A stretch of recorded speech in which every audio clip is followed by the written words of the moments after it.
你敢信？直接打出来就是这种多色打印，还是太超前了。不仅能打印出这种一体成型的模型，更可以打印出这样大比例的独角兽形象。之前跟大家分享了很多光固化的打印机，也一起制作了很多高达模型。有小伙伴提出疑问了，说这个还是太需要手法了，有没有不需要喷漆制作、简单易上手的？有的，有的。今天就用这台 Snapmaker U1 3D 打印机和大家一起制作一个独角兽2号机胸像。那么开始吧。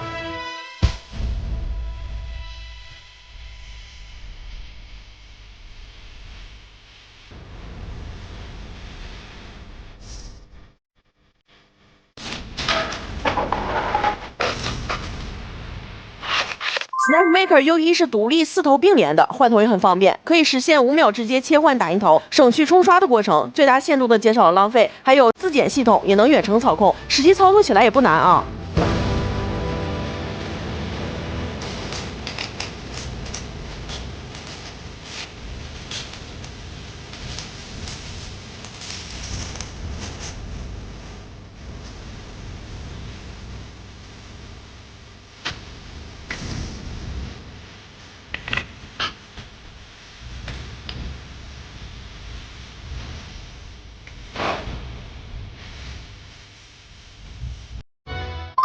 完成。不知道大家对这个效果还满意吗？相较于光固化，这个颜色都是成型色，不需要自己去喷，材料也更便宜和耐造。虽然细节上相比会差一点，但是能打出更大的打印比例，做一些镇宅级的高达算是轻轻松松。打印的损耗也不是很高，还是能接受的。打印机里也有垃圾篓，不用担心收拾的麻烦。而且这台打印机的多色打印也不错啊，就是完全不用后续拼装，自己组合颜色或者线材的材质，时间也比传统的单色替换耗材的打印机要快不少。这个还挺让我感兴趣的。软件里还有多色打印素材，我们直接打印看看。